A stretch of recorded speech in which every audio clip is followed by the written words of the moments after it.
So my skeptical mind, and that's just who I am, my skeptical mind goes to, well, yeah, of course, you've got this guy over here that's logical and reasonable, and you got this guy over here that's wearing a tinfoil hat. Of course the tinfoil hat guy's going to see a lot of stuff, right? He's like imagining it, or he's watched one too many sci-fi movies. But it's used to help us frame hypotheses for UFO propulsion, power, stealth, weaponry. Everything that we experience is very positive. Sometimes the field of ufology has a short memory span. Well, good afternoon, good evening, my friends. I'm Erica Lukes, and as you know, the UFO news is just making the rounds. It's amazing, from China to India. You never know what's going to happen when the Bigelow boys are doing their best to market things that just aren't necessarily the truth. But as long as we've got Jeremy Corbell and Lou Elizondo spinning the narrative, I'm sure it should be good. And I just hope that at the end of the day, you guys realize that perhaps maybe they're sharing kind of the same narrative that Bob Lazar probably made the PowerPoint up, and, you know, they might need a little work on it. So, as you know, I am always here to try to get to the truth, and it has been a process. I could never do that without your love and support, and I love getting in here every week in the chat room to see all of you. You are smart and grounded, and together we create this community that is really doing something special. We are pushing the boundaries. We are letting people know that are putting forward false narratives that we are digging into it, and that we will make sure at the end of the day the truth will be told, and that is so important to all of us. I know that. My guest tonight, as you know, is one of my mentors, and he's been on the show a lot, but I could sit here and I do, you know, most days talk to him for hours because of the information that he has, the history, the knowledge of different people involved in the subject. He is absolutely critical for our understanding, and without him and people like Jan Aldrich, we could never move forward in a positive way. My guest is the one and only Barry Greenwood. And I mean, Barry, how does it, you're my mentor. Does that just give you heartburn? Well, it depends on what you do later on, perhaps. I don't know. We'll see. Well, and I love, you know, like I said, you know, we were talking earlier today, and you had you know, just mentioned, I hope, you know, people aren't getting tired of things. And in my opinion, you know, every time I talk to you, it's like a new light goes on in my head. And this, I mean, it's just like you've helped me put together pieces of the puzzle that I could not have done without your guidance. And so, well, I have this great fear that if I'm on too much, I'm going to bore people because I'm going to run out of things to talk about. But you've done this for so long. How could you ever run out of things to talk about? And now, you know, like I'm mentioning with the, you know, the Insane Clown Posse's marketing tour all over YouTube and different things. We've got all of this, you know, the disclosure and all of this crap that's taking place. And you know, and you've talked about this on past shows, and we're going to talk about it tonight, but you know that disclosure isn't necessarily, I mean, it's a myth. Disclosure isn't going to happen. It's just, you've got different people that are in new groups and trying to make money off of things and promoting things that, you know, it just isn't accurate. Well, the track record of disclosure has been largely 100% failure in the past, because outside of some bits of interesting information now and then, the all-encompassing disclosure tag really hasn't happened. The subject is still being debated as to whether or not it's real, and that's been going on for over 70 years now. So I guess it depends upon what the latest disclosure has and where it's going and what it promises. And would you want Jeremy Corbell to disclose the presence of ET? A long time ago, when we were involved in government documents and putting clear intent together, we ran into a thing called MJ-12, and that's my regular fallback complaint for how things can go terribly wrong. One of the issues I had with how that came out then, which I think the main thrust of it happened in 1987, but it was leaked for years before that. But when it was finally sprung in a big way, it was released through, Bill Moore's newsletter, Focus, and also supposedly simultaneously Timothy Good's book, Above Top Secret. And the intent there was to release them both at the same time, but that didn't happen. Good jumped the gun, and Moore had to scramble to catch up and all. But after it settled in, after I saw the paperwork and all, I wondered to myself, the claim then was we had the greatest revelations in the history of the subject. All would be answered now. We know that, according to them, Roswell was investigated by top government officials, and they had to have the dope behind all of it. And given that kind of prelude to what they were doing, I would have expected that they would have gone to better sources than an obscure little newsletter and a British author's press conference. And that is such a good point. And thank you, because if there truly was going to be disclosure with a capital D, then it would be coming from a bigger source than somebody in the UFO community. Just a thought. Yeah, I mean, I don't understand the thinking behind whoever's doing the disclosing in this case, because they're going to a well-known filmmaker on paranormal topics and a well-known journalist who's been involved with UFOs for a very long time. If you wanted to blunt charges of collusion by like-minded people, I would have gone to other media. I would have gone like to Tucker Carlson.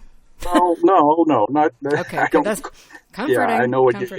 you're saying. He seems to be big media, but I would have gone to credible places like newspaper, Washington Post, New York Times, some of the national TV news programs. But then people would say, the New York Times has, been dropping these bombshells, since 2017. Well, yeah, but the Times before that was considered to be a debunking entity. So what is? Yeah, go ahead. No, go. I mean, so what's up with that? Why would the New York Times run with that story? By Blumenthal and Leslie Kean. That usually reflects a change in editorial policy. New people coming in, they had a different attitude towards the subject. They allowed it to be published, whereas in the past it wasn't published the way it seems to be being done now. So a change in personnel can alter that view. I don't know. I did not see what went on behind the scenes at the New York Times to fathom why that decision was made, but it was made. And they ran with the story, and is it ratings driven or sales driven? That's behind some of the decisions as well.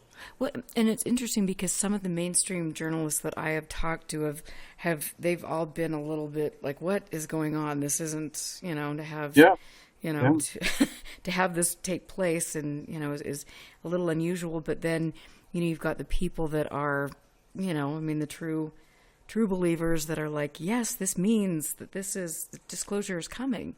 And yet back in 2017, we had promises of, reaching the golden land and all of this stuff. And yet it's like this, it's kind of like the QAnon thing. It's like a slow drip. And then, wait a minute, we're just kidding. Nothing's really going to happen on this date, but check back with me in 2 years and then we might have something. Yeah, it's constant dangling the carrot. And if you snap at it, it's moved a little further ahead, and it keeps going ahead of you so that you'll never really grab the thrust of the story, and it's always ahead of you, and over time, if it doesn't produce something far more dramatic than just a piece of carrot, it's going to fade away, and that's what had happened in the past with all of the stories about UFO disclosure. They just never were able to cross over into the realm of proven fact. They're rumors and theories and interesting circumstantial evidence, and that's where it stayed. And is this something different now? Maybe. We'll see. But right, there are issues as well with the new information and the way it's being promoted. Well, and I think it's important to note that the new information, I mean, this is all just, I mean, this is the Bigelow, this, posse, who's been historically for 30 years now, they've been promoting mythical things. It's like, oh, we're going to present all this data, and then at the end of the day you get nothing, but you get all of these great tales about shape-shifting werewolves and Bob Lazar and John Lear and all of these things that are just, I mean, I don't know. Do you? Well, I think I can grill you a little bit about this with the example of Skinwalker Ranch. Oh boy. That's been promoted for a very long time as an amazing thing. It's been written about, it's been broadcast, it's been talked about ad infinitum in podcasts and radio and television and so on. Since that broke as an important story, what about it has shown it to be more than just tales? Nothing. Nothing? Nothing. Now, I know you were involved with it. Oh, well, okay. I mean, I did, have, I did, I've,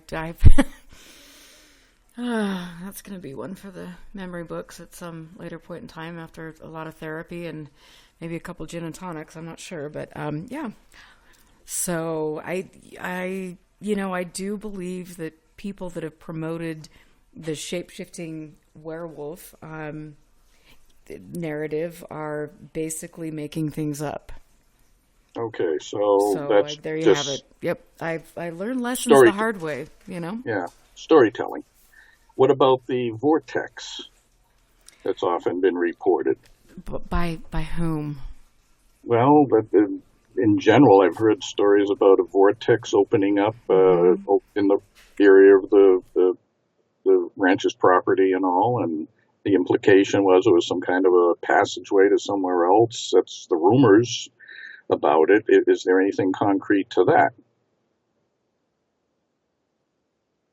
No, I mean, there isn't anything concrete, and that's the problem. It's like there's, you've got people, again, like I said, the Knaps of the world and Kelleher and, that crowd that created this little ranch that supposedly had all of these fascinating things taking place, which I have to say, why is it just, I mean, everything now that I'm looking back at it is just complete rubbish.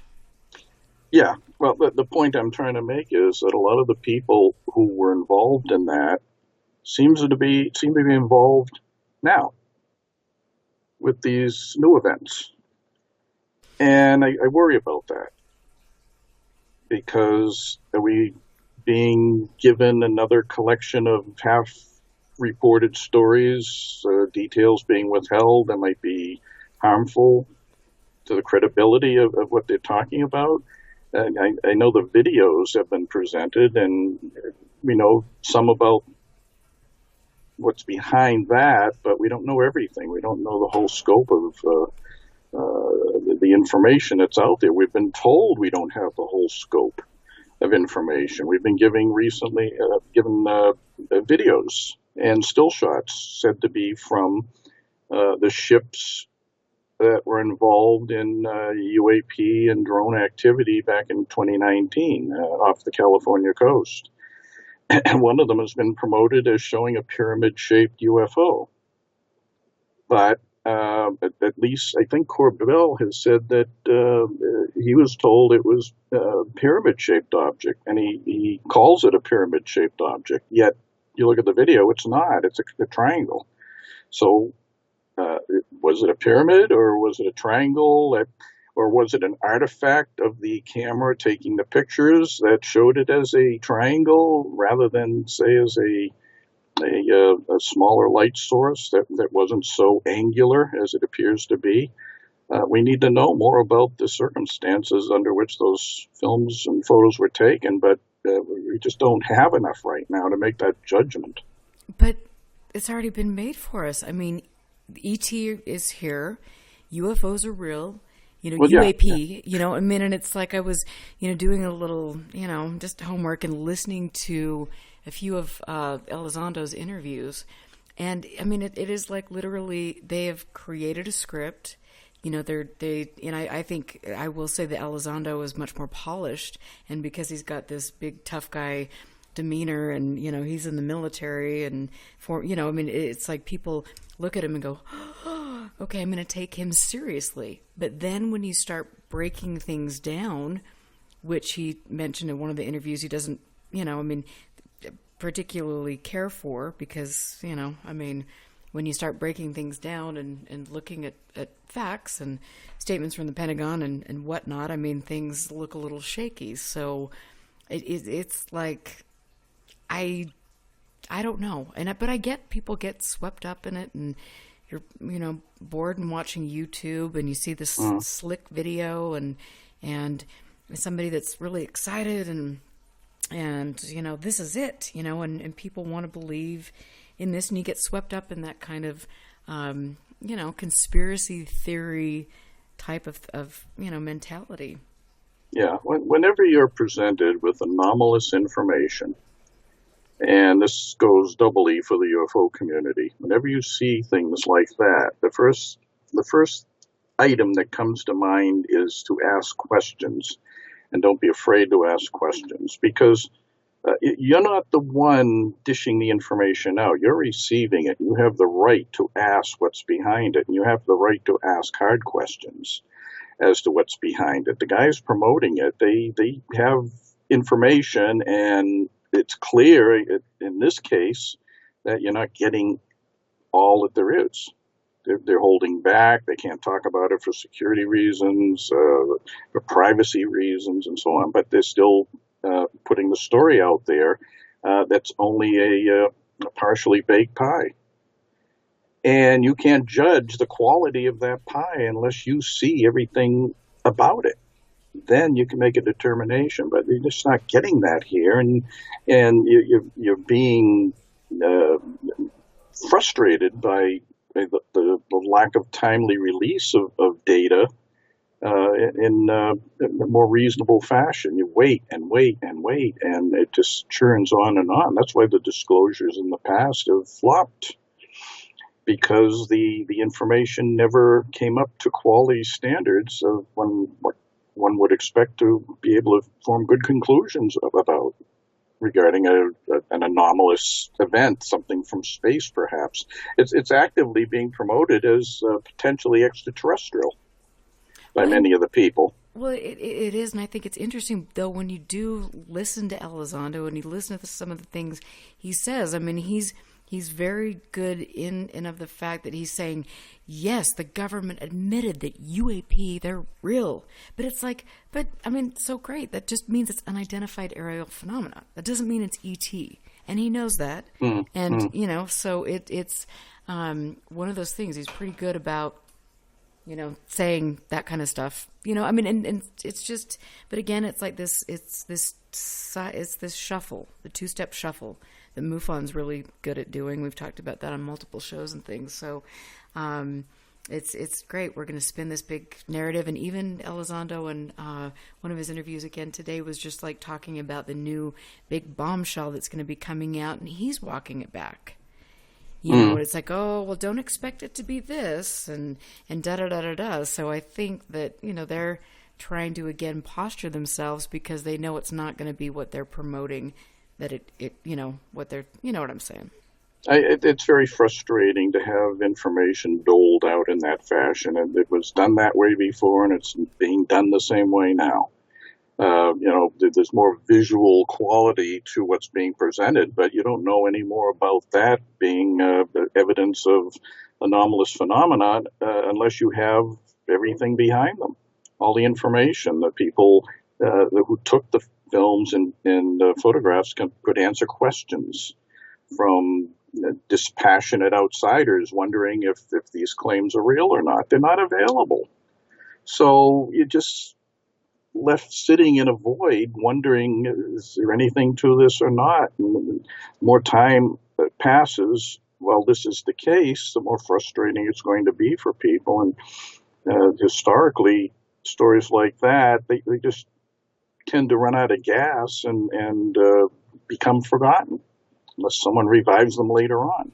Well, which clearly they like to revive the same old, ball of wax time and time again. But I find going back and really breaking things down and listening to people's comments and stories, and I just find it interesting again. And I'm sorry to go back to this interview, but just listening to him specifically say that, oh, well, there are people that are trying to discredit me, and there are people that are in in government, and it's almost like this kind of fake news kind of stuff. We're going to go down that rabbit hole.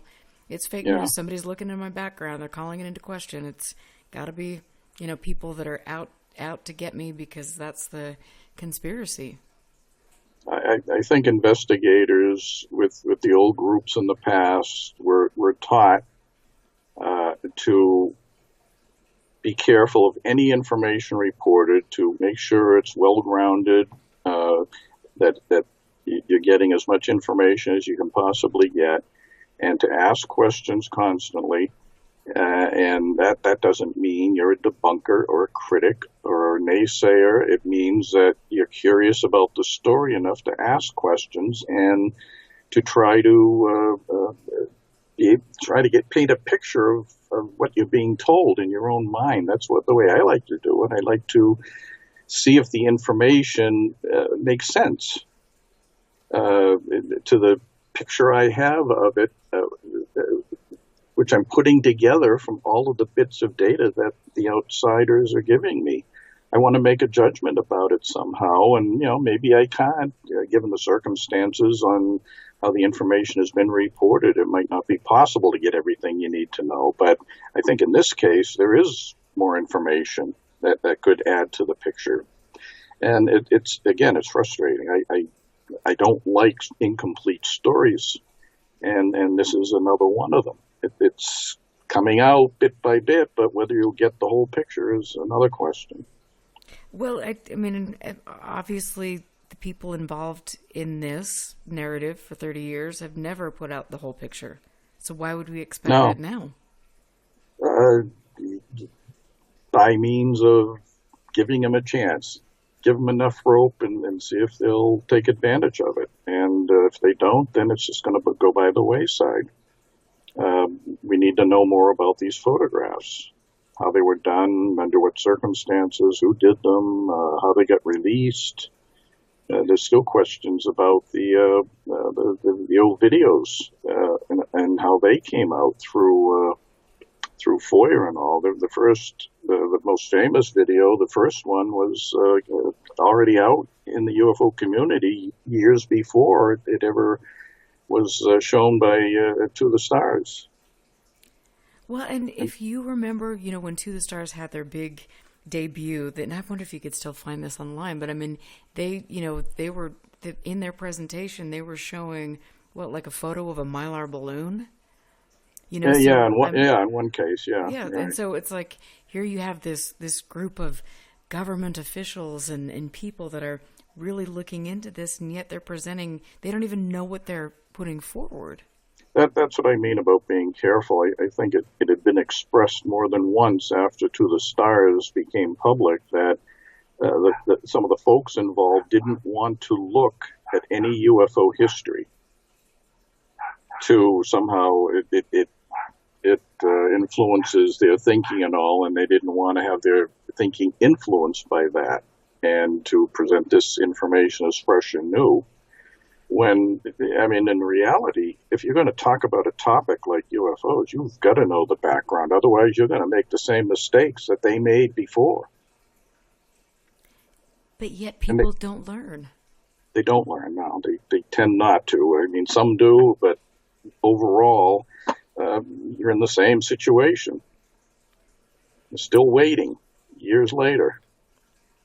Yeah, and I mean, like for me, I mean, it's just, I mean, and for you, I know as well, it's like, yeah, just the dangling carrot. It's like, look over here while we, the ringmaster is creating this little circus act, and then, all the other stuff is going on over here, which is what I have kind of, with the Skinwalker Ranch thing. I mean, that's definitely, they've promoted a narrative that isn't accurate, and there is stuff going on that probably people should be aware of, but so that's just, I don't know, it's fascinating. But I want to talk a little bit about the Inspector General and the May 3rd release that we had there.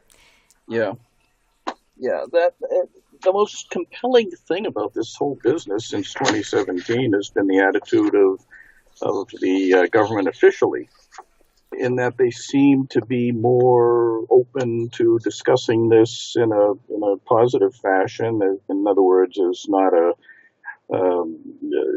something influenced by people out there who are trying to create a narrative. They're acknowledging that there are unidentified phenomenon being seen, and we knew that in the past with the Air Force. They acknowledged that there were some cases that were unidentified, but they were never willing to go the full Monty on it and declare that they were investigating it openly and that they were cases they couldn't handle, they couldn't explain. Privately or beneath the surface, you could see that they weren't able to handle all the old stories, but they weren't. It wasn't a matter of policy that this was a strange phenomenon that might have origins somewhere else. Now you're getting that impression from official sources that there's peculiar things going on, and we're looking into it, and they're looking into it rather openly. I find the Navy's involvement curious, where the Air Force seems to be left out of it all, but nevertheless, the Navy's looking into it. And then this week, there was a very interesting letter from the Inspector General at the Pentagon, of the entire Department of Defense. And that was released, a few days ago, May 3rd. And they declared that there was going to be an evaluation of the Department of Defense's actions regarding the unidentified aerial phenomena. And they assigned a project number to it. That's extraordinary, because they're saying this is worth a serious investigation. The Inspector General's office is quite impressive to be looking into this subject, because it almost implies there's legal implications. Now, I understand that the reason this letter was generated may have been due in part to complaints from people in Congress wondering why things weren't moving along evenly on the investigation by the Intelligence Committee's task force. And I think the reason for that was an article that appeared in Politico by Brian Bender, saying that some of the military entities were stiff-arming the task force people by not providing information that they were looking for to do an evaluation. And that seemed to be sort of an internal conflict that had leaked out, and Congress, the way it usually is, when something finally leaks out, they take action, and they complained, and then now you have an Inspector General inquiry into it. That's going to be a separate report, by the way, to the one that's expected sometime during the summer, if it happens during the summer at all. But I think the thing, we talked about this earlier today, but the wording that just is so interesting to me is they're, performing the evaluation at the offices of the Secretary of Defense, military services, combatant commands, combat support agencies, defense agencies, and the military criminal investigative organizations. And so it's like, are they digging into the people that took the money for, the this That kind of could be, stuff? yeah, I mean, that could be part of it. And a certain amount of money was budgeted to do this, and part of any IG inquiry would be to see if the money is being well spent. And that's why criminal investigative organizations could be included in this whole business to find out if the money is being directed properly. I mean, I don't think I have to tell anyone that sometimes there's misuse of funds in government. Yeah, Well, that I'd does say the happen. 22 million is probably a major misuse of funds. Just Well, a hunch there, but yeah, so you want to include everything, but the another striking thing about that letter wasn't just the letter itself, but the distribution list. If you look at that list, it's just about everybody who's anybody in the military. All the secretaries in the military departments, chairman of Joint Chiefs, the undersecretaries, Central Command, Northern Command, Special Operations Command, DARPA, DIA, the Army, Navy, Air Force, the Auditor Generals, and all of those. It's just a huge list of anything that might conceivably be involved in any UAP investigation or administration. That's what's important about this. It's a significant development. Now, what might come of it, who knows? But at least they're going to try to make the effort honest, hopefully. well, and yeah, it will be interesting to see what bent this all has. I mean, my guess from looking at this, which I mean, who knows if that is accurate, is they are looking into the misuse of funds, and that'll be interesting to see, because at the end of the day, I mean, what really did happen with the 22 million? Yeah. Yeah, I noticed one of the entities on the distribution list was the National Reconnaissance Office. When I did Clear Intent, that was only a rumored agency. Or it was not even admitted to as existing. And we couldn't get them to admit it, but eventually they did. And they're obviously involved in UAP investigations somehow, given even their name, Reconnaissance Office. That would involve satellites. When John Ratliff, the former DNI under the Trump administration, gave a statement, one of the things he had mentioned is showing evidence of anomalous activity were satellite imagery. What was that about? That was a new revelation, as far as I was concerned. I mean, you knew incidents were happening on the ground, but satellite detection, what's going on there? What were they picking up? And that's where the National Reconnaissance Office, among other entities, would be involved. Well, it's going to be interesting to see the way this rolls out. For sure. We're waiting. I mean, every few weeks we're promised new bits of information, so let them fire away and get it out sooner than that. Time's a wasting. I've been in this subject for, let me see, 57 years now. Jan's been involved in it longer. The other people I know have been involved in it for similar amounts of time. Time's running out for us. We're waiting, and things are just dragging along again. We don't want to wait anymore. Put it all on the table. See what's going on.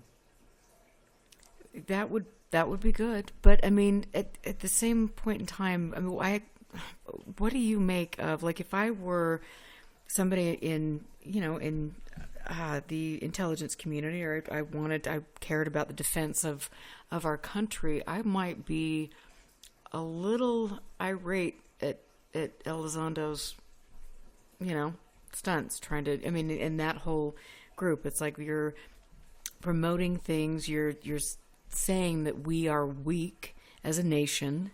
How does that? Yeah, I understand some of Elizondo's contacts were angry with him for talking about this so much.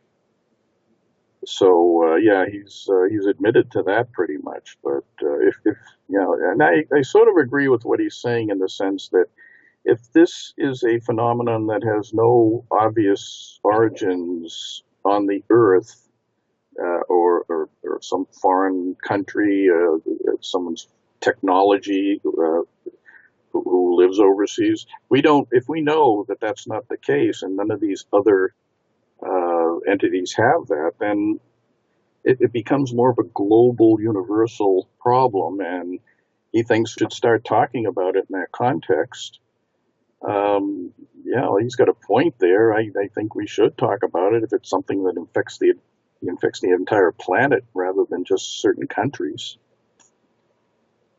I'd like to know, what we're detecting that seems to come from space. I had mentioned in a past show, I'm sure, how NORAD collected uncorrelated observations. And it's not to say those were all UFO reports that they could never be explained, but some of them might be, and some of them might be correlated to activity on the ground. If you had an incident in a certain city and NORAD had some sort of a tracking in that same location and the object went from the ground up to 200 miles in space, that's significant. I'd like to know about that.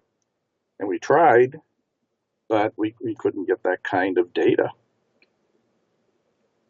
They wanted to charge us $250,000 for printouts of all of that, and who knows how long it would have taken to analyze it. Wow. Huh. But the potential was there. Right. At least if we could have acquired that kind of information and made it available for study over a period of time, you might have discovered something like that. But there's too many roadblocks. Yeah. Well, I mean, that's what Clear Intent was all about. Roadblocks. And so let's talk about clear intent, because of course I've got it sitting right here because it is the Bible for me, and for their I have new listeners each week that don't know about clear intent. And so give us a little rundown on this groundbreaking book that you did with Larry Fawcett. Well, in a nutshell, I know we've talked about this before, but in the 70s, the Project Blue Book had shut down in 1970, and supposedly there was nowhere else to go with UFO reports. Civilians were being referred to police and local authorities to look into stories. What they didn't say was that they were still collecting reports on military incidents. Things that happened over bases, out to sea near military vessels and all. Those were still being collected and studied, but we weren't going to know about any of it because the news media wasn't in the loop for that. They were able to sit on it. But over time,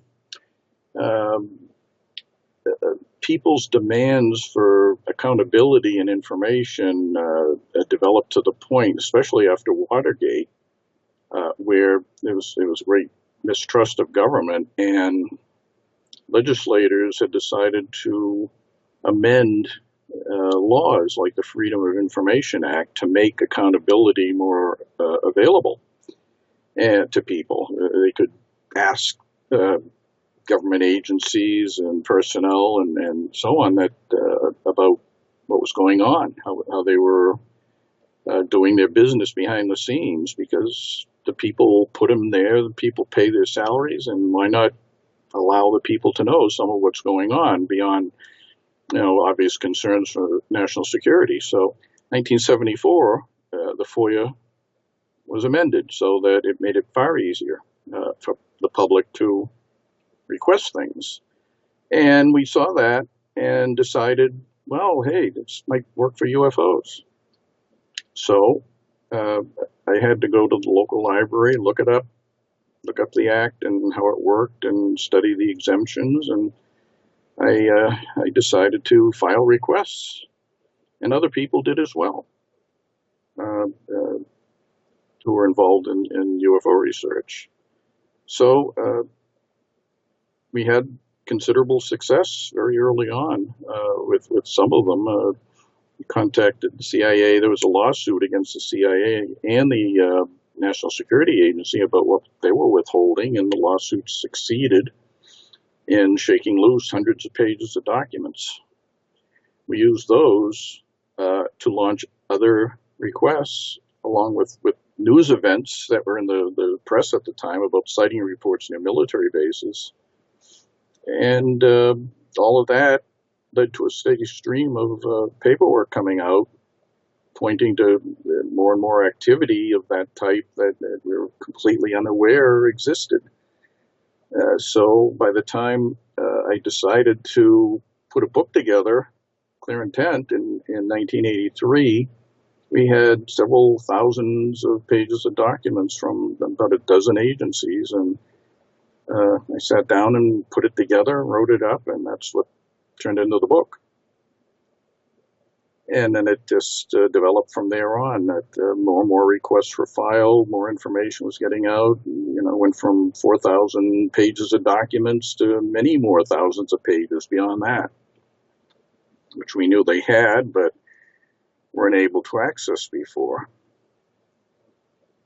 So that's how government document research developed. I think Clear Intent was probably the first book devoted exclusively to actual government paperwork that had been newly released after the Project Blue Book years.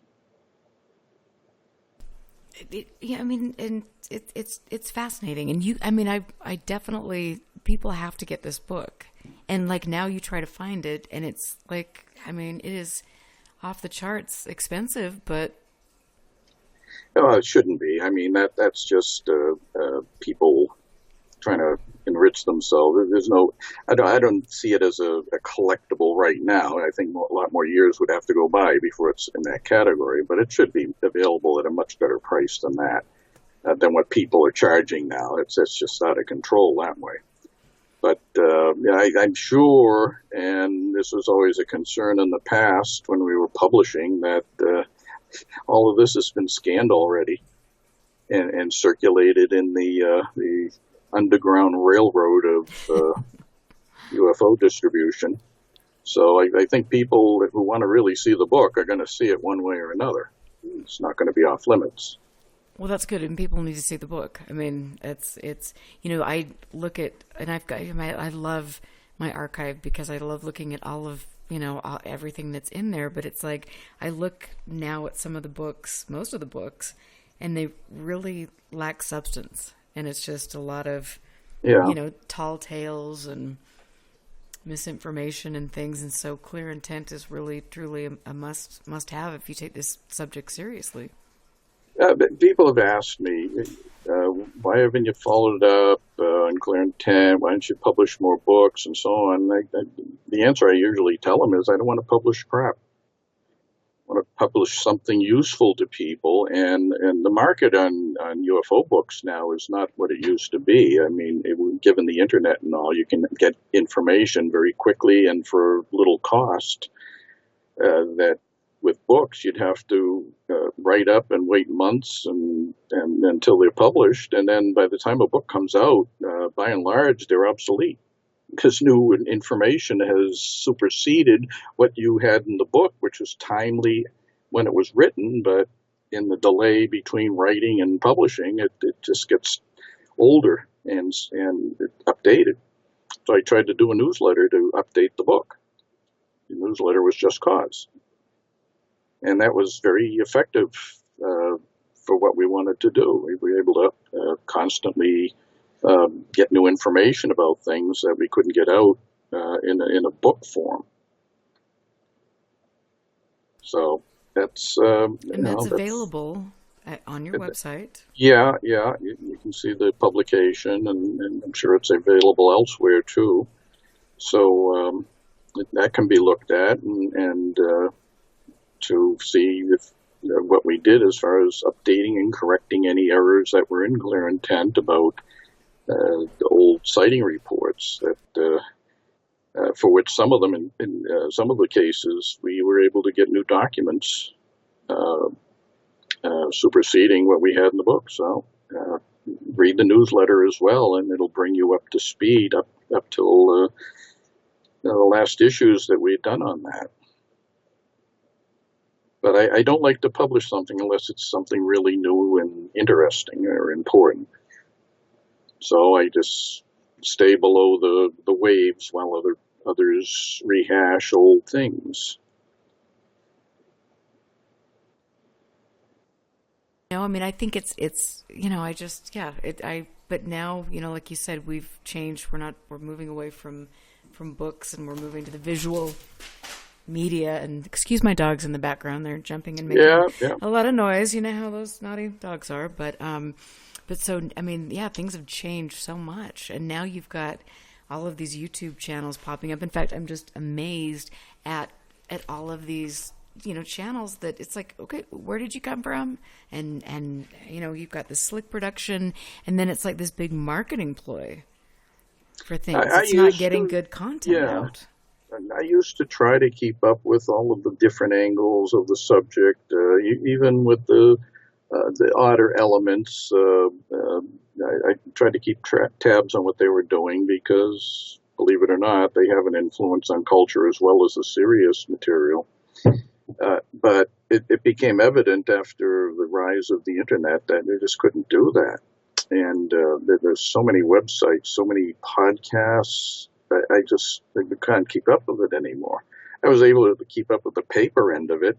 By and large, we still have things we're trying to seek out, but there were a limited number of UFO books up until about 1990 or so that it circulated through the grapevine and publications, newsletters. They were all printed on paper back then. We did a pretty good job on trying to archive all of that, but it just became out of control. There's just too many ways to publish things in later years, and I leave that to others to handle because I can't anymore. Well, and that all of that is so interesting and we've talked about that at great length. But I want to go into, because of course there's been some other news about the UFO stuff this week, which today specifically there is a new book out. I'm not sure if it's out, but at least it's been announced as coming by Jacques Vallée. I think you sent out a notice about it this morning. I'm trying to pick up some papers here, so bear with me.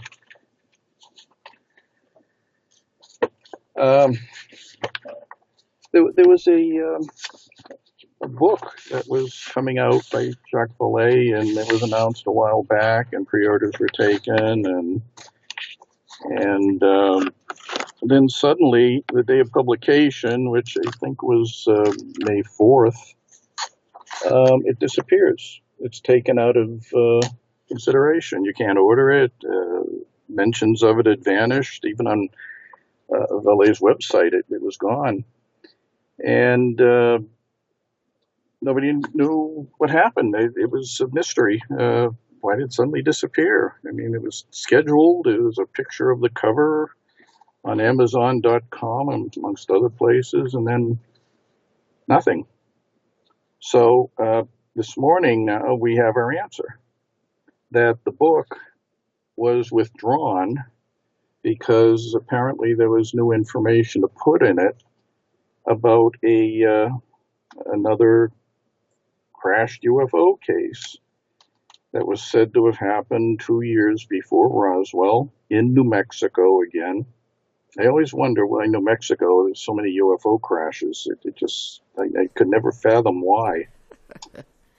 I did uncover a paper by a researcher who was lecturing to historical societies down in that area, and he said that he counted as many as 6 to 8 different crashes over time, and but some of that were kind of loosely based rumoring, but they were proposed nevertheless. But I just didn't understand why New Mexico was the focal point of that. But this is the latest one.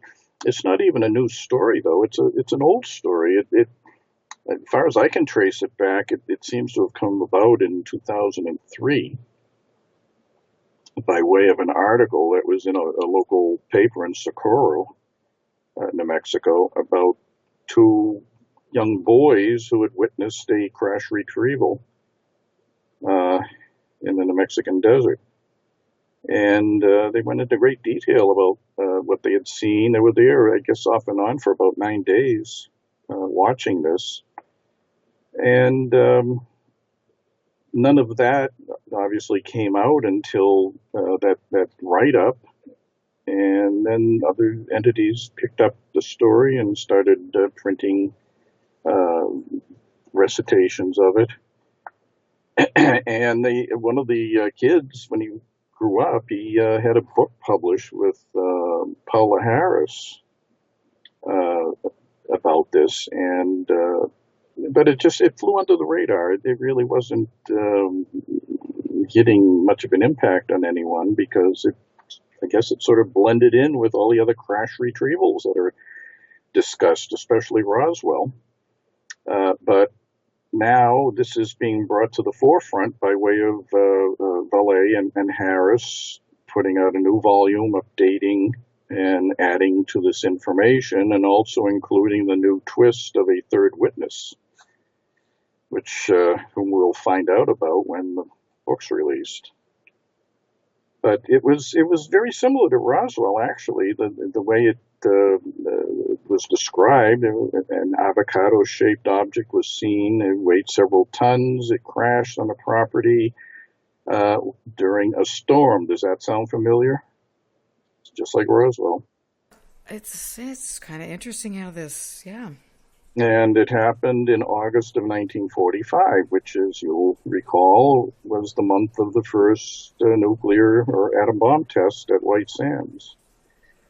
And that was said to have been the crash was said to have been less than 20 miles away from that site, which, I don't know, you can imply other things from that maybe, that were they monitoring the activity and they crashed somehow. That's what I'm sure that's what the narrative will develop into over time. But again, this is a relatively new story, and now we're going to see it full blown, and I just wonder if it'll overtake the Roswell incident for the next 10, 15 years as the latest, biggest, most important crash retrieval out there. And so, I mean, here we are back to the crash retrievals, which I find interesting. And let's talk a little bit about Len Stringfield, because he's really the man who, put the crash retrieval stuff on the map, right? Right.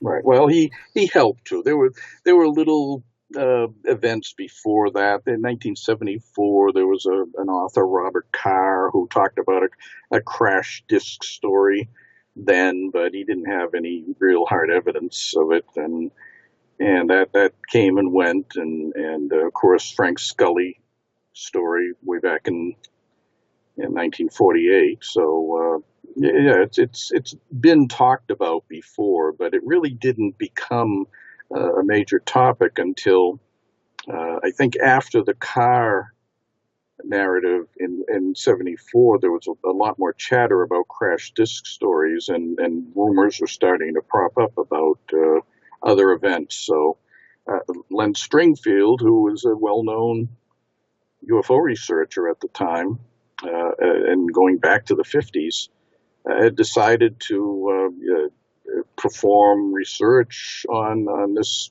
aspect of the subject and try to collect as much as he could on all the rumor mongering that was going on to see if there was any substance to one or more of the stories. So he spent a number of years collecting data, talking to people on the phone, meeting with folks, going to conferences, and just discussing this behind the scenes, see what came of it. And eventually it turned into such a large collection of reports that he decided to give a paper at a MUFON conference. I think it was in 78 or so. And that led to him publishing a series of monographs, crash retrieval reports, where he would print a certain number of the stories that he collected, and his intent, as he told me when I spoke to him on the phone about it, was to see if anyone would confirm the stories that he was collecting by seeing them in print or by hearing him talk about it in lectures. And he issued, I think, about 7 retrieval updates and all over a number of years, up until about 82, 83 or so. He never did, I think, get any smoking guns out of it, but he certainly put a whole lot of crash retrieval reports on the record, and he became well known for that particular topic. Well, So, and he had a newsletter. Yeah, the newsletter predated all of this, though. By quite a bit. It was called Crifo Orbit, and he issued it in the 50s. It didn't last a great deal of time, but it was very influential because it was serious. He tried to be very serious about it. He was a contributor to the old Ground Observer Corps program, where he would submit reports on UFOs to filter centers, or the local filter center, and they would sometimes react by sending up aircraft to see what was behind the report that he had submitted. So yeah, he was a well-known, serious researcher. He wasn't the usual ding-a-ling that you see in the subject. But I understood what he was doing, and a lot of people are critical of it, saying he shouldn't be publishing all these rumors. And his reaction was, well, if I don't publish the information, how is anyone going to know that there's a story that leaked out there that they may know more about? They have to know the story exists out there to be able to comment on it. So that's why he did it. He didn't do it believing all of these stories. Interesting. And wasn't he a friend of Kehoe's? Yeah, he was a colleague, and like-minded, I think, with Kehoe as far as the seriousness with which the subject was to be taken. And he wrote a book called Inside Saucer Post 30 Blue, which was an allusion to his Ground Observer Corps involvement. And he described what he had done on the subject for many years up to that point. I was always fascinated with an incident in Ohio that he had discussed, which I ran into a little issue with in later years, but it was a story from a place called Norwood, Ohio, and it involved an Army sergeant who ran a searchlight. And I don't know if I'll have time to talk about it right now, but it's quite an interesting tale. Well, yeah, I would love to talk to you about that after the break and things, because and again, this is why, I talk to you for hours and hours a week and bring you on the show, because it's like nobody else knows, this. Who else is going to remember these wonderful details about history and things? And I love it. So we're going to take a break, and I want to just thank everybody out there again, Peter, Mario, Steve, everybody that gets in there, Doug, every week. And again, you ask such great questions. You are so respectful, and we are all on the same page. We're trying to find the truth, and it is great that we can learn from people like Barry and Jen Aldrich and the other wonderful people that I have brought on the show.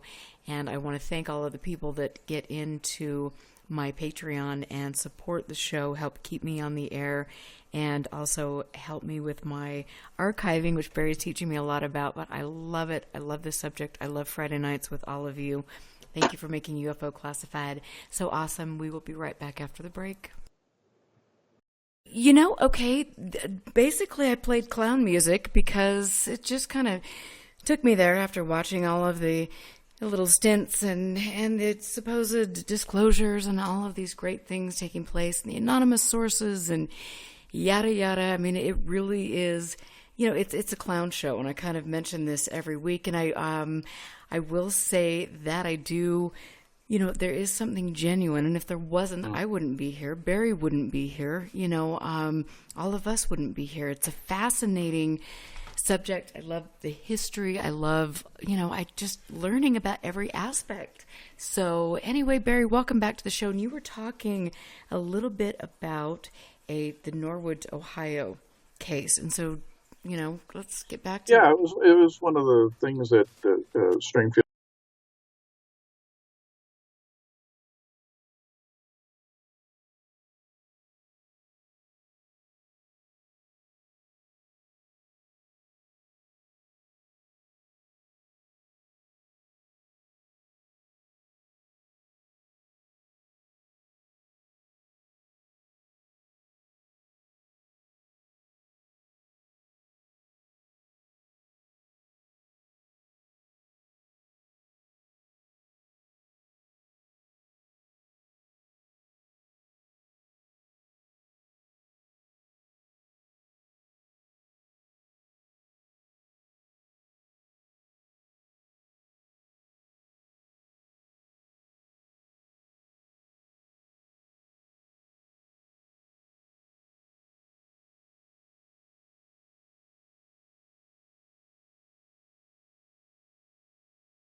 And I understand they were shown on TV in 1952 locally there, but for some reason it just never made the national. Yep. Uh-oh. Uh-oh.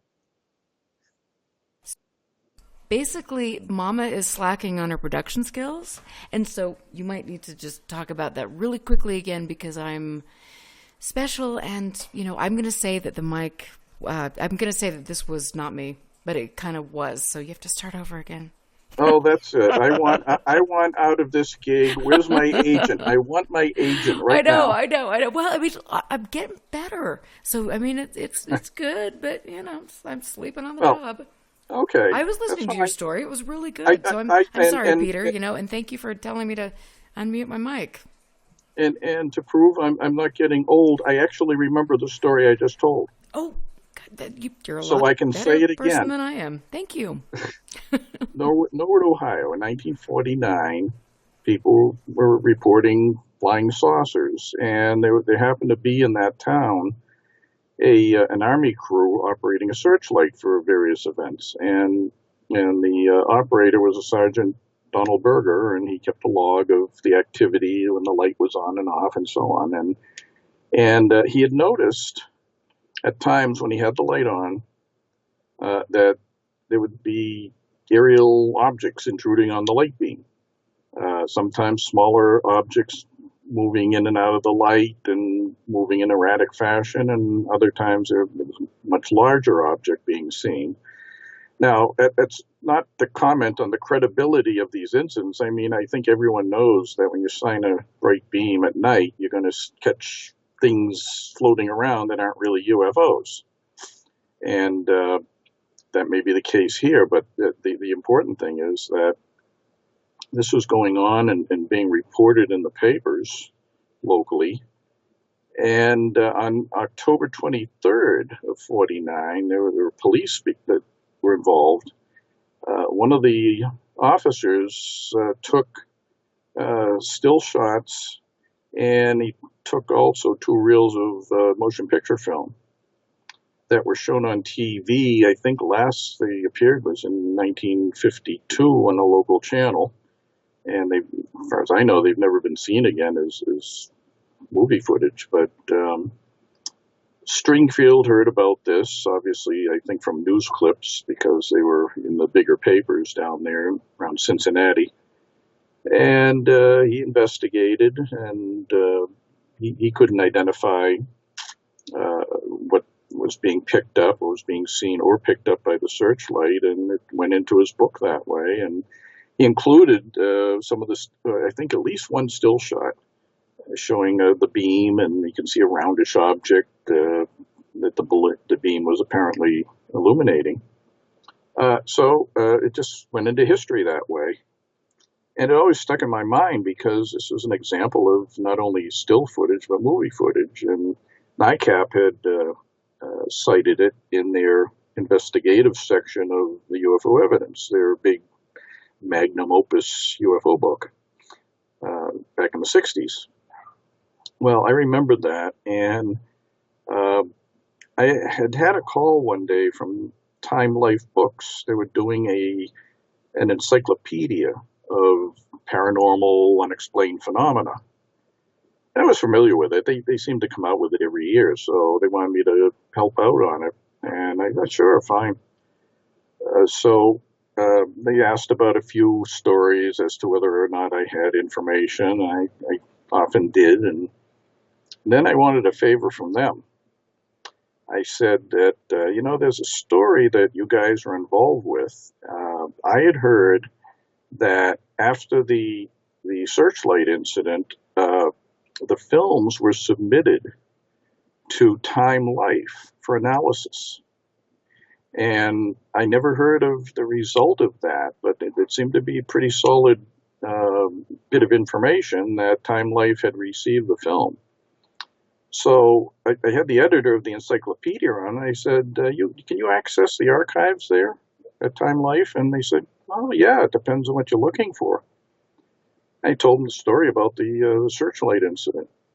So the editor said, okay, yeah, I'll take a look. I said it'd be great for your encyclopedia if you have that, because it would be the first time those photos will have been seen as a group since the event occurred in Norwood.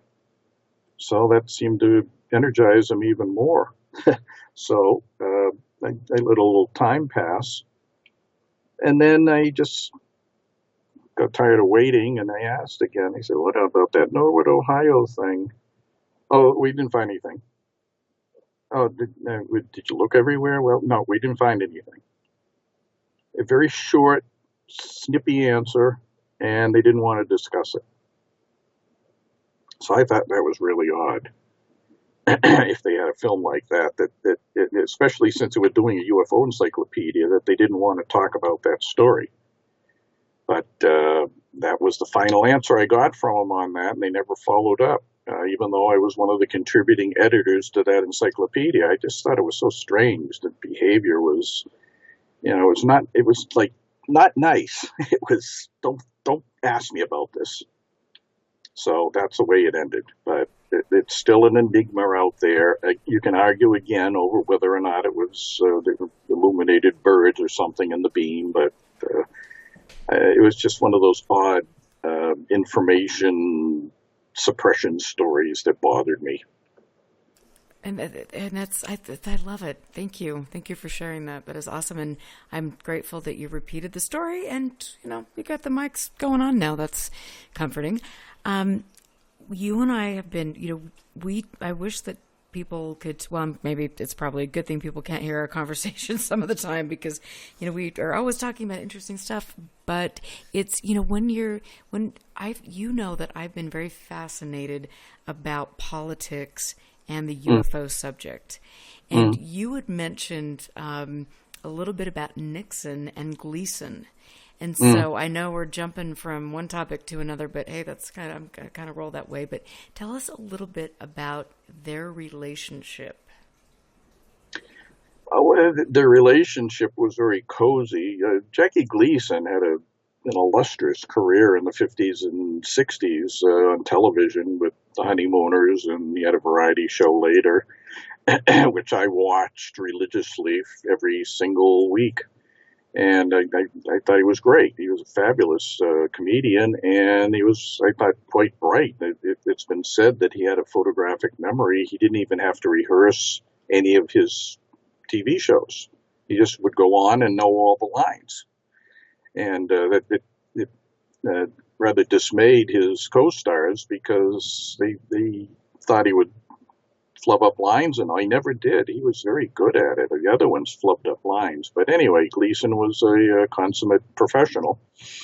And, with his fame went influence with upper echelons, and he was well known to have had a friendship with Richard Nixon at the time that Nixon was president, and they golfed together and were very cozy, and Gleason came from Miami Beach, so it was a perfect place to play golf, and Nixon must have loved being able to go there. He was able to golf either in California, which is where he lived, or Miami, which is where his friend was. So one day in the early 70s, there was an article in the National Enquirer. Now, you know what I think of the National Enquirer. It's a tabloid, you can't trust everything in it, but I had one experience with them that was more positive than what most people would have had by means of providing information which led to the release of formally classified documents on the 1975 overflights. They were at least accurate on that one story. So they had this information. Let me see. I think it was it was in the early 80s, actually. It was about an incident in the early 70s where it was said that Gleason was golfing with Nixon and one time, and Nixon asked him about wanting to see something really interesting. And Gleason said, fine. So Nixon, according to the story, sent a car out for him. They went to Homestead Air Force Base in Florida, where Nixon showed Gleason an alien body, to put it simply. And knowing that the tabloid, they wrote it up and made a sensation out of it. Now, I was curious about where the story came from. It was something they made up or something better than that. And it appeared to be from Gleason's ex-wife, Beverly McKittrick, who, after she left Gleason, wrote a book about her experience with him. And this came out of the manuscript. This was, according to her, a story he told her when he came back from golfing. And she was stunned by it and made it. I don't know how the arrangement was made with the tabloid, but I guess usually when you're trying to promote a book and you have a manuscript ready, that you can do pre-publicity by giving them something from the manuscript in advance of publication or close to publication. And that's apparently what they did here. They did the same with Clear Intent. They took a chapter just before the book came out and put it on page 2 of the Enquirer. So they did this story, and it was right up their alley with what they normally did. Now, the rumor mill after that in the UFO community was that there was an article published in Esquire about this incident. And I was puzzled by that because I usually keep up with what magazines had written about the subject. And in this case, I didn't know about it. I went looking through Esquire, trying to find this story. I couldn't find it. And later I found out it was just a butchered version of Enquirer. Esquire, Enquirer, get it? So, the Enquirer was the main source on this. But that story has gone through the grapevine for many, many years. And is it true? Well, his ex-wife told it. Was she trying to get even with him for something, making it up? Who knows? But that's what was in the manuscript, and that's what appeared in the paper. So, who knows?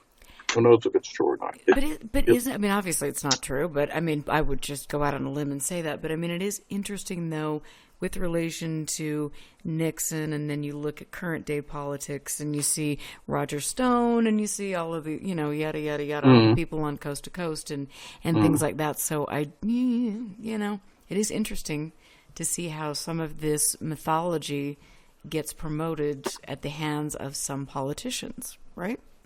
Yeah. Gleason, his interest in UFOs went way back. I mean, he appeared on an old Long John Nebel radio show in, I think, around 1958, and had a set to with George King, who was a British contactee. He ran the Aetherius Society at the time, and King was telling his story, and Gleason he was on the hotline. He was jumping all over King because he felt that King was making the subject look ridiculous, and Gleason took it very seriously, and that became legend in the topic. And later on, after Clear Intent came out, I found out that Gleason had obtained a copy, and he also had a subscription to my newsletter. And both could be found at the University of Miami Library in the Gleason collection. They had a special area set off for his paranormal stuff, and I found them in there. So he definitely did read Clear Intent. But he had a large collection of paranormal topics. He had, I think, 1,700 volumes out of almost 4,000 books were devoted to the occult and UFOs and paranormal. So it's not a generally well-known fact about Gleason that he was into all of that, but he was. Yeah, and it's all interesting, and I love hearing all the bits about this, and I think it's funny to watch some of the people currently in ufology because they say, well, this shouldn't be about politics, and it's like, this is exactly what this is about. Oh, it's all about politics. Politics is intertwined with this, even though it's not totally obvious sometimes. Deep down, it is. People in certain political persuasions have certain ways of dealing with the topic. Some are skeptical, some are not. I found that over the years, conservative right-wing politics tends to be fairly favorable towards UFOs, probably because of the conspiracy theory aspects of it. And I would say so. I think it's very interesting. I have a copy of UFO, the Science and Phenomena magazine in front of me, and this is from September 2001. And it says, the top part of its disclosure project lands on Capitol Hill. And then it talks about, the UFO disclosure project that happened back then. And then you skip to one of the segments of it, and it said that this basically flopped because of the leftist leanings of some of the people presenting information. Yeah, it's all point of view. Who sees what in the information appearing somewhere? In the early 80s, I think 82, 83 or so, there was a push called Operation Right to Know. And these were UFO people who went out and picketed the White House, trying to get to the bottom of UFOs. They were trying to make a lot of noise about releasing data. And Elaine Douglas was there, right? Yeah. Elaine Douglas was involved with that. Larry Bryant. They were a small group of ufologists in the D.C. area then, and they would go on the stump and walk around in a circle, the White House with placards and all that. I had thought at the time it was ridiculous because they were making the subject, I thought, look silly. I mean, they were promoting an extraterrestrial point of view, which I really didn't think they should be doing until they find out if there's any justification to say that beyond just pure belief. But they did that nevertheless, and had their fun, and then they just eventually broke up over time, and that I think that might have been a very early version of disclosure in an organized fashion. Because I don't remember too much before that that was so outwardly demonstrative of releasing UFO data. So, obviously, it's has not really come to fruition, but we can keep trying. I mean, what do you think? Why would you want the government to disclose UFO information? Would you think it would be factual? Would there be motivation behind it? I mean, where would you want your source to come from? I'd like to see government UFO information disclosed. It's not to say that it proves aliens and all, but if the government, under its blanket of authority, released data on something that they had previously debunked as non-existent, that's noteworthy. That's why some of the recent developments have been noteworthy in their admission that there were unexplained aerial objects being seen, and they couldn't identify it all, and they're obviously launching an investigation into it to determine whether it's well grounded, and that's significant. I find that amazing that that's happening now. But yeah, I'd like to see the government release the data. Who else is going to release it? The media? I don't know if I trust the media.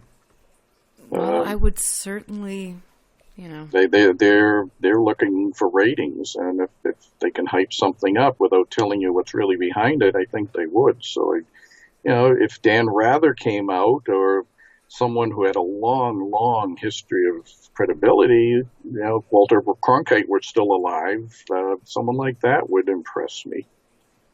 I'd find that interesting, but in general, I'd rather see it come from government sources because of their long history of denying it all. Right. But, I mean, even then, if the government, people promoted or put forward information, there would always be somebody on the other side to debunk it. Oh, sure. And that's okay. They should be able to question things as long as the questions are valid and not personally derogatory or just not well-based criticism. There's bad criticism and there's good criticism. Good criticism attacks the issue at hand rather than the people involved in it and what they're doing, unless, of course, there's good reason to question their motivations. I mean, there's some folks that promote the subject who are doing it for clearly monetary or even religious purposes. And so and thank you for bringing up the religious aspect, because I'm sitting here like I do for every show, and I've got a whole collection of different periodicals, magazines, and things, and I just love to just thumb through them, and I'm looking through a copy of Flying Saucers from November 1961. And of course, it's got a man in his little his spacesuit, and the title's "Flying Saucers from Under the Sea," saucers from Portland, saucer over carob tree, and then you open it, and it's fascinating for me because you've got different ads from people promoting religious ideas, and then you also have in here on the front page with the index, you've got a little statement that says, "The Constitution is our document of liberty. Let's not let traitors tear it up." 1961. This kind of, promoting that. I'm a patriot, but I don't want to be a patriot the way the people that are storming the Capitol are patriots. But I mean, you see how all of these things are kind of pushed into the narrative, and now with some of the disclosure stuff that's taking place with Elizondo and that whole crew, you've got the angels and the demons and this religious aspect. Again, it's nothing new, but what is your take on how that has been a part of the narrative over the decades? Well, I think the issue of the magazine you're quoting from 1961. That's Ray Palmer's magazine you're talking about, right? Right. Yeah. He'd been publishing sensational literature for quite a long time prior to that. He was the originator of the Shaver mystery in the 40s, and that was kind of a half-baked story, but it became famously out in the open because of him, and people believed the story. They believed that there were little dwarfs in the inner Earth functioning, and he made a ton on that. But shortly after that, he branched off into flying saucers, which I guess should have been inevitable for Ray Palmer because it was ripe for exploitation. And he began these publications later in the 50s, and he included a lot of religious and paranormal advertising. Rosicrucians, I believe, was another group involved. But they found a very easy outlet for their appeals through these magazines. And it's not to say Ray Palmer's publications were credible. They weren't all that credible. He had a lot of weird stuff in them, but they did get out there in newsstands, and they were well recognized.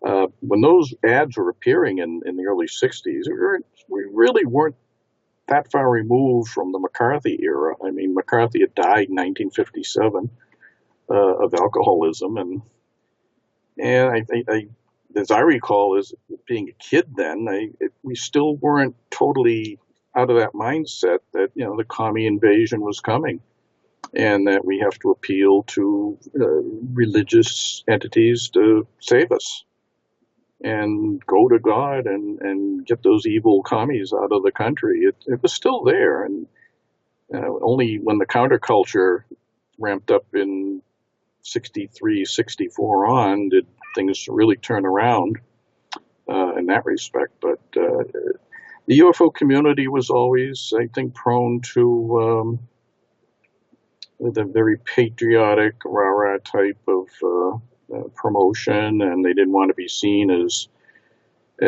supporting left-wing or communists in any way, because if you recall, during the McCarthy era, the FBI was helping to promote that, and J. Edgar Hoover would take anyone's testimony who said that they knew some other people, their next door neighbor or relatives, and all were communists. They would immediately open a file up on someone who was accused of it, just accused, no evidence, just say someone was a communist, and that was enough to get you an FBI file. It's incredible. Well, and this is to me, this is such an important part of the subject, and people can't, as much as I love looking, going to Norway and working on specific things. It's like you can't ignore the history of all of this. And now I've got another, Search magazine, here where it's December 1961, again, Ray Palmer, and, you go down all of this, and it's America, it's God model for liberty, and then you've got what Genesis tells us about the space age, lands in the sky, you've got Christianity versus communism, and, you look at some of this and you think, okay, this is, you have to see what is going on historically, and now look at this and see what kind of things are being inserted into the narrative. And in a Fate magazine from November 1970, I just opened it to a page, and lo and behold, here we have the inner teachings for the New Age from the Great White Brotherhood. Yeah. It's undeniable. It's all laced through the literature through the years. Search was a more, I think, occult-oriented publication than Flying Saucers was, but he still carried the same ads and the same types of articles when they weren't fully on topic. And he was a patriot, and he wanted to promote patriotic issues with people. And to be patriotic, you couldn't be anywhere near communists. So the right wing was the alternative at that time. And that's what he publicized. Well, and I mean, it's just fascinating to me. And again, you go in here and look at the people that are paying for advertising space, and you just think, oh my Lord. And then, again, it's like, like I've been saying a lot about Coast to Coast AM. I mean, you go back and you look at the people that they're bringing on, and you just think, what? This is a political ploy. This has nothing to do with really getting to the truth of a subject, and it's also a means of making money for specific people. And I think Tucker Carlson has probably been the most prolific broadcaster of UFO guests in recent times. Because he's thoroughly enamored by the conspiracy things behind what's been coming out regarding AATIP and the Navy and all these new revelations. They feed right into where he's coming from, and he's been promoting it to the hilt, having Elizondo and others on fairly regularly. Well, and then Joe Rogan. I've got to ask you what you think of Joe Rogan. I don't know a whole lot about Joe Rogan because I don't think I had ever heard one of his broadcasts. He might want to kill me for that, but I haven't.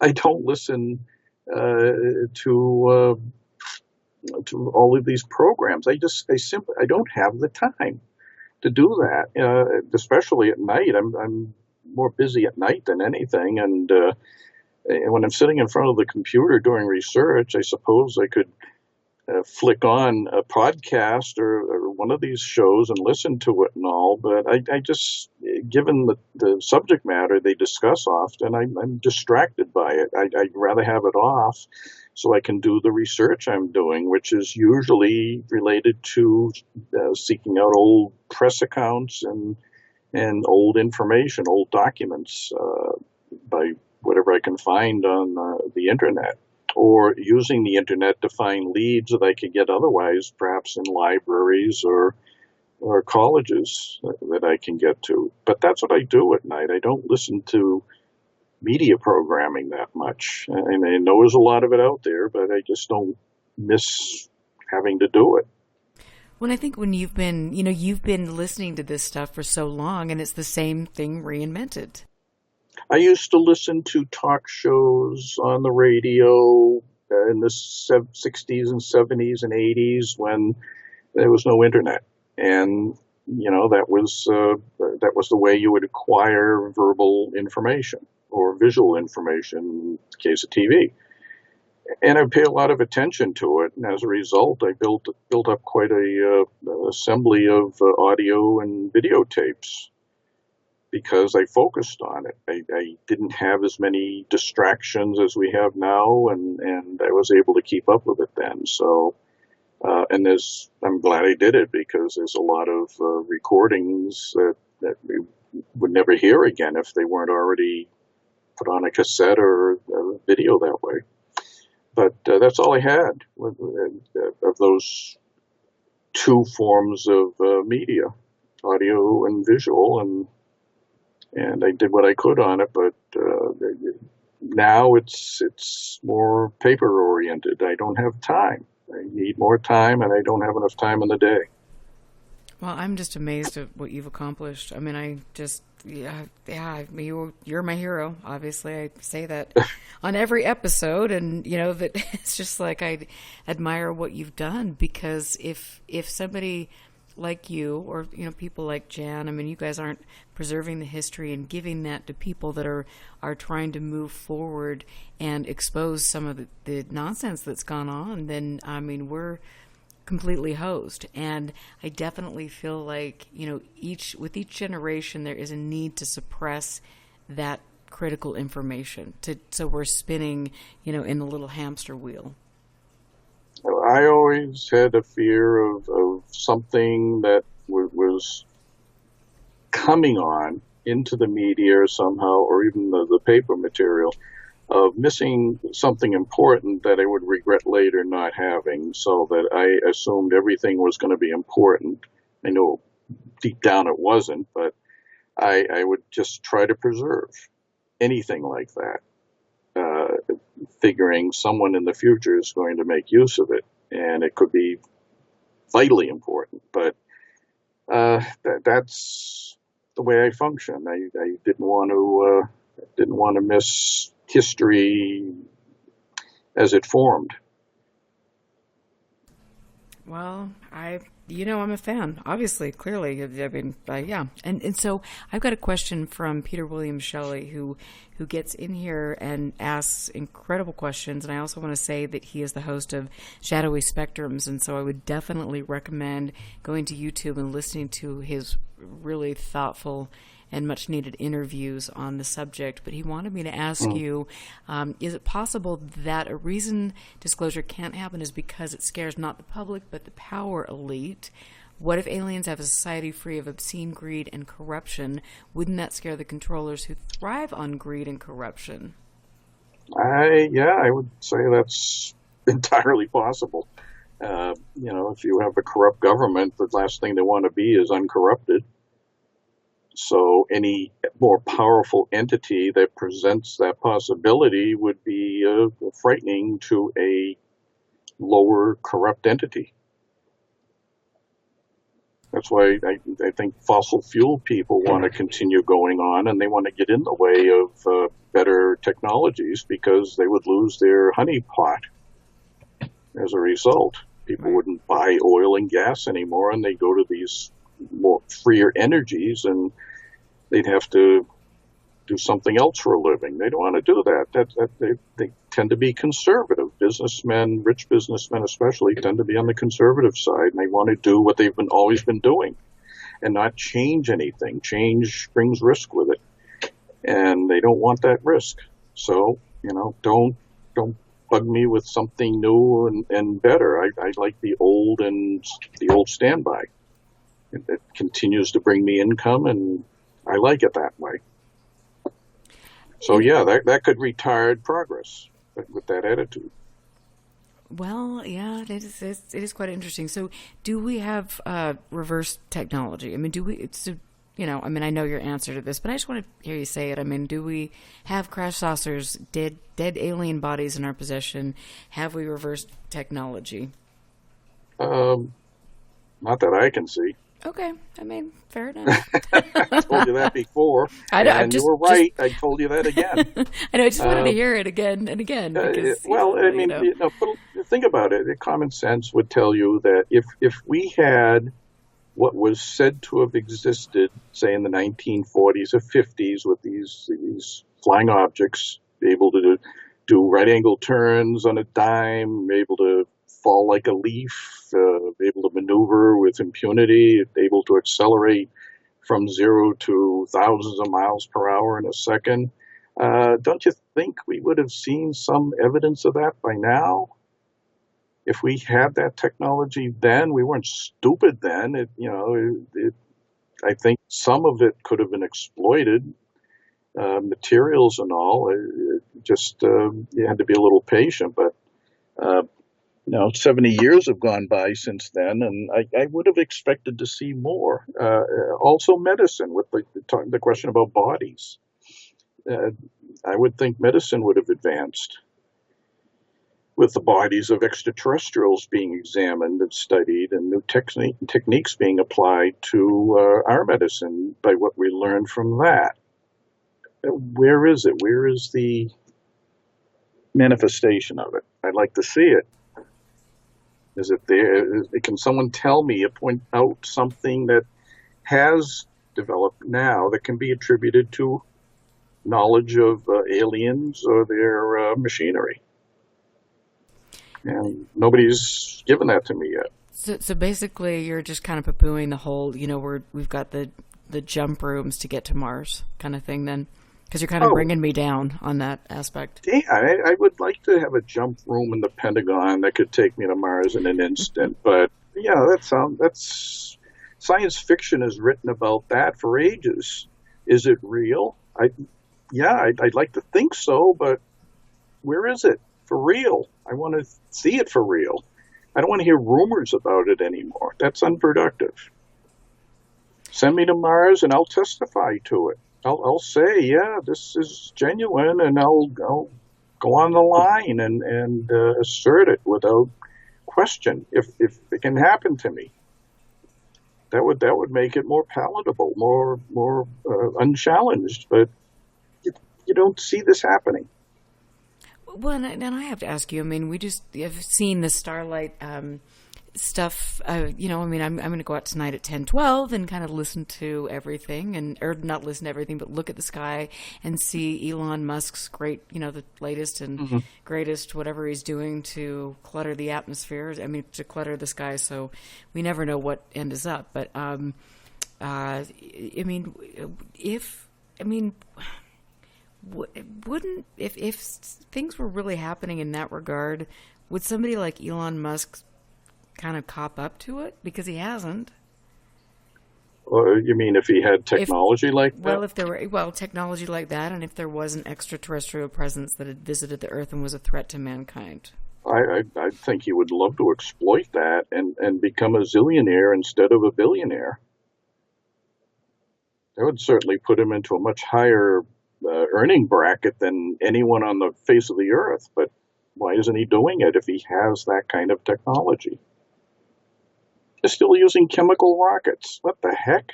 I mean, I don't remember a UFO going back to 1947 that used much in the way of chemical combustion. Do you? Well, no, but I mean, there were some cases though where that seemed to be. Oh, a few, but very minor. I remember the photo from 1952. I remember it first appearing in some of Jim Moseley's magazines, showing what looked like a jungle with a river down below, and then in the sky you see this stubby torpedo-shaped thing belching smoke behind it, apparently traveling in a horizontal fashion across the sky, and it had no obvious markings or wings or tail section and all. It looked like an unmarked rocket of some sort. But this was down in Peru. What's it doing down in Peru? I mean, if this was U.S. or Russian technology, it didn't make any sense being down in the boondocks that far away. So he published it. He said someone gave it to him, and he said it was an unidentified flying object. And that appeared to use chemical propulsion. I just have no idea where it might have come from. But at the same time, I had looked into the photo myself to see if I can find any more about it, and indeed I did. I went to Harvard one day and pulled down some Peruvian newspapers, and they had one from the capital of Lima called El Comercio. And I started looking. In 52, I couldn't find anything about it. And I'm scratching my head saying, geez, it mostly said I think it was May of 52. And I was looking in May and June and July and August, and I couldn't find anything. And so I gave up. And I started looking at other years. I went back to 1951. Guess what I came across? That photo. But it was from 1951. Are you kidding? And Moseley was told the wrong information about it. Oh, well, by his that's a little source. awkward. Shocker. And I caught a hold of it, and I told him that you got to correct this because it's not the year you said it was. And I sent him the article in context and all. There was a piece written up with the photo then, and I translated it for him and sent it down, and he was kind of astonished by it. But he corrected it, and it's forever been misidentified in UFO literature for many decades. Wow! But it was still a genuine photo. I mean, genuine as far as reporting of it was concerned. It could still be something faked. Who knows? But I didn't find it in that context. So it's still out there like that. Oh, that's interesting. Wow. And so I want to get back to really quick because we've got a few minutes before the show closes, but back to the Jacques Vallée Paula Harris thing. I mean, because I think the sentiment that I had heard about this new book on a crashed saucer it was on UFO updates, it was kind of shock and awe that would happen. Well, what do you mean that he pulled back the book? That he pulled back. I mean, then that's like you mentioned, that's a great marketing strategy. But that both of them would be co-authoring a book together. I think that seemed to take people by surprise. I don't know. Jacques has dealt with different people over the years on different matters, and he teamed up with Chris Aubeck on the Magonia-related materials in the book they released, Wonders in the Skies.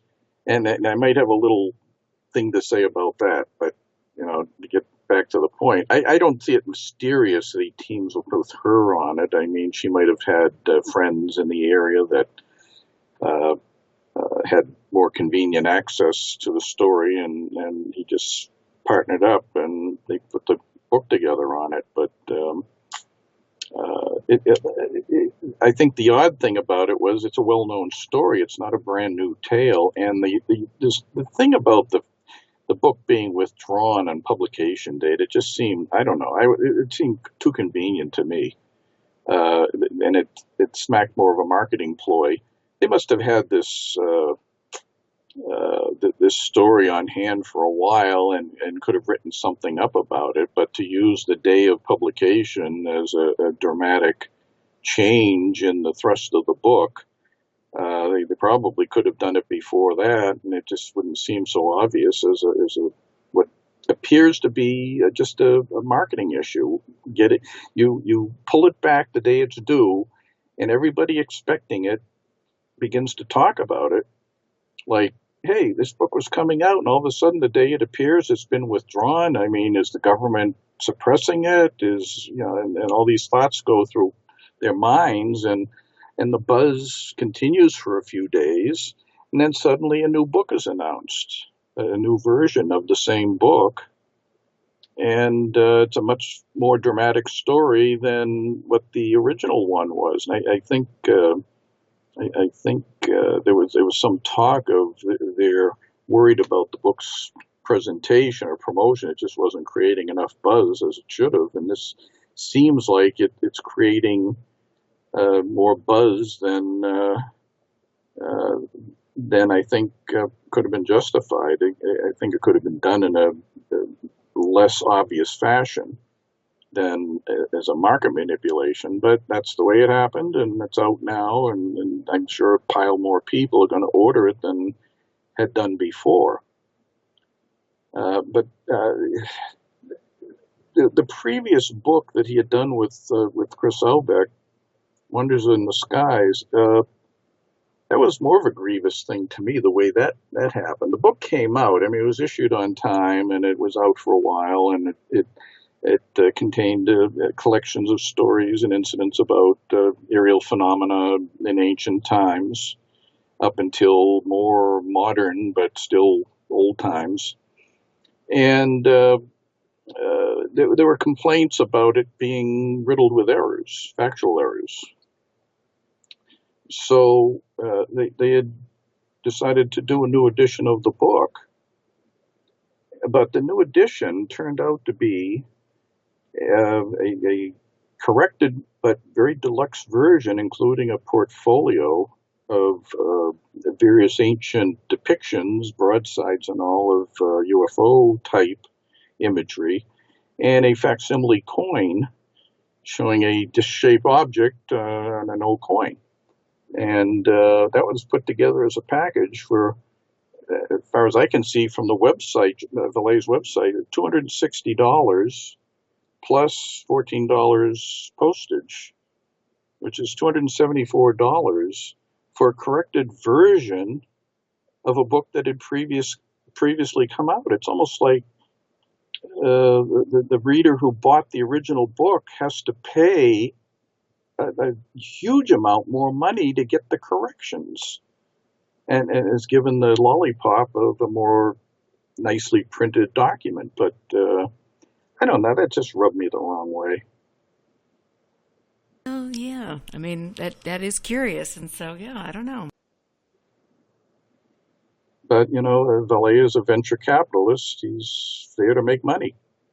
That's what he's doing.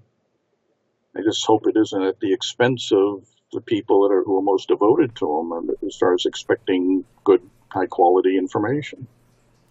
Well, and that's the thing. I mean, to me, he's been kind of the last. I mean, you think about all of this, and he's always been one of those people that I've held out. I've always looked up to him in a lot of ways, and I think some of the yeah. He's done a lot of good for the subject. And so just some of the things that have happened lately, I'm like, what is going on? And the fact that he is you can't have access to his archive for 10 years after his passing, I think is quite strange. But I don't know how one would interpret that. I mean, I don't know. That's a strange stipulation, because once you're gone, once I'm gone, once I'm dead, I don't care what happens to my stuff. I'm dead. So it should be made available for study immediately by people who have a reasonable expectation to learn from when he was alive, and they were contemporary to him as being living. So they remember his involvement in the subject and the research he did. They have small memories of how things went that are forgotten later on, and it'd be more prudent to make information available to people who are contemporary to them before anything happens to them. Because once all those memories are wiped out, later generations aren't going to have them, and they're not going to have those to reflect upon. So you lose something by putting a stipulation in like that. Right. Yeah. It's very interesting, and it's very, I guess, when you go back and you kind of, which I've been doing, and you and I you've helped me so much with looking at specific individuals who have had, a long career in the subject, and what their involvement is, what their leanings are politically, religiously, what they make money on, and you start to look at some of the patterns of people that have been steering the narrative for decades, and it really is a kind of a fascinating thing. I've seen recent recollections of the 90s as being nostalgia. The 1990s. That to me is yesterday. I remember the 60s very well, and a lot of people today don't have a clue what happened then. They don't have a living memory of it. I just found it amusing that the 90s were nostalgic. Being an old person myself, you say to yourself, geez, there's a lot back then that they should know about, and that they may never find out about if they don't pay attention to people who were around back then and are still alive now. It tends to be a dismissiveness of older researchers. I recall seeing a website one time advocating the death of older UFO researchers, saying they should be out of the way to make room for the young. Who I was that? I remember. Oh gosh, it was so long ago. It was a newer website. I'll be damned if I can remember what it was, but I bet I could ask a few people to find out. That there were researchers that advocated just die and get out of the way. So because we'll have the answer, we have the answer. Wow. And it's just amusing to see that, because they definitely got a clue as to why they're in the subject if they say something like that. Well, no, and I think it's like, what I mean. I could go places. I know people back me up on that recollection, because I've seen it in print on the screen on a computer, and I just shake my head looking at it, saying, "What the hell?" Well, and I'm sure that person who has the website or put that forward has really made staggering contributions to the field. I mean, I don't recall if they ever did. Well, probably not. That was the attitude that you people are in the way. Don't talk about old stuff anymore. Get out of the way. We have the answer, and we're going to get to the bottom of the subject. Clearly, I mean, they must be on the Lou Elizondo, Jeremy Corbell, George Knapp marketing team. Well, this goes back a fair amount of time. I would say about 20 years anyway. Well, I mean, it could be. So we could have the nap thing. That's good. But yeah, it was a ufologist running a website. I just can't recall the name. It probably was because the accusation was so odd that I just didn't want to think about it anymore. Like, if people want me dead, then I don't want to know them. That is just, it's so sad. And like for me, I don't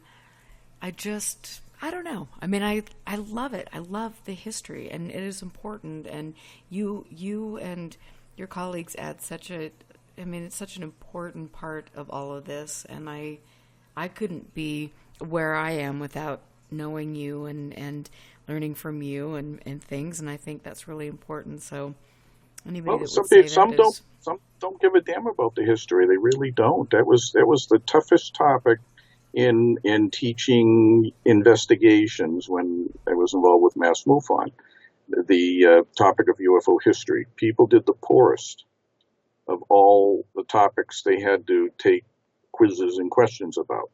They just didn't know the background of the subject and really didn't want to know. I guess when you can, I don't know, steer your narrative, do what A do. lot of them were more interested in abductions, and abductions were a relatively new thing at the time. They didn't want to know about anything that predated abductions because they weren't going to learn from that. Right. It's interesting that abductions just happened during a specific, time. Yeah. That was the golden, Well, how can anyone who wasn't on board a spaceship know what a spaceship was like? You have to listen to the people who said they were on the spaceship. That's where you learn, and that's what the attitude came from.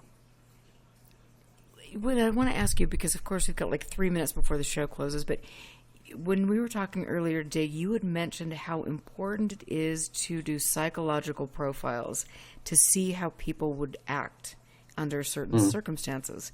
And so you got 1 minute, go. An important thing is to be given a history of people's attitudes about the subject before they become involved and try to do investigations to see where they're coming from.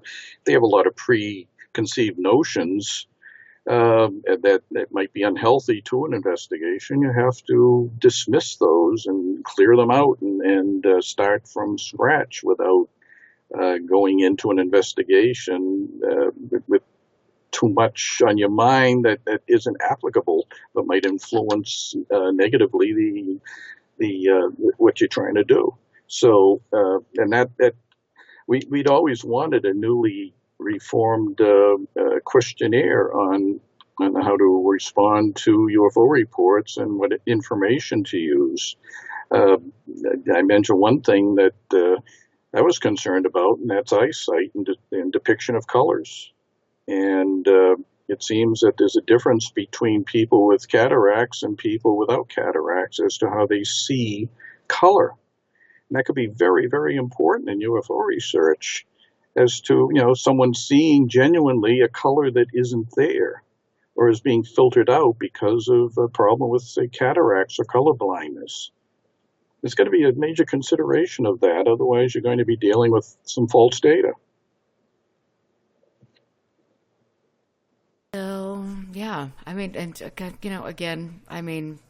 Clearly you're going to be coming back time and time and time and time again. That's the way it goes because you have so much to teach us. And thank you, thanks, Barry, for being my friend, my mentor, for teaching all of us things. I love it. And yeah, we'll talk this weekend for sure. Sure. Oh, yeah. Yeah. And to all of you out there, thank you again. Like I said, I mean this from the bottom of my heart. I have the most wonderful people that listen to my show, that ask questions, that want to see good things done. And I love the fact that we can, I'm sorry, I'm just kind of like Barry. You've got to ask questions. You've got to hold people accountable. And Lord knows people did that to me when I was coming on the scene, back when I was working for MUFON and sporting the MUFON hat and all of that stuff. So, anyway, we'll all learn together. make sure that you go to UFO Classified and become a Patreon. You can get some cool UFO Classified merchandise. I just am so not natural at this. I guess I need to take some marketing classes. I don't know. But anyway, thank you all. Thank you, Barry. You guys have a wonderful weekend, and I will catch you guys next Friday. Thanks, Barry. You bet.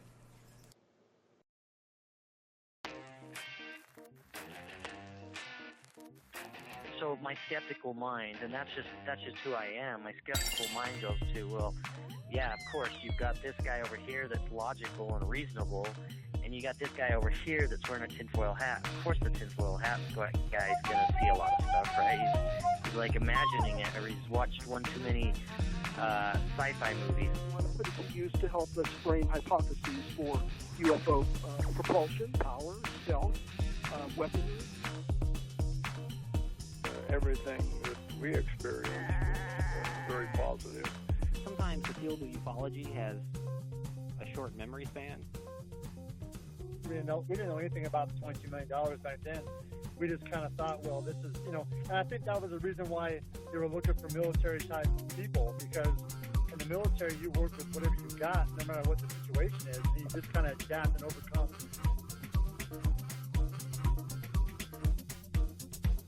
What are you going to do with all this? You can't even take care of your own files and get them put into the current system, but yet you want to go collect other people's things. So where are you going to go with this? Who are you giving all this to? It just really struck me about how the common thread seemed to be deception, but deception of a human nature.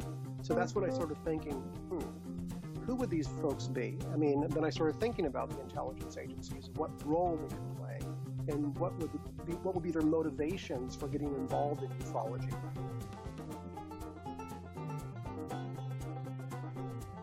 I'm not saying that because the gimbal is not a rotating flying saucer, that means that all UFOs are false.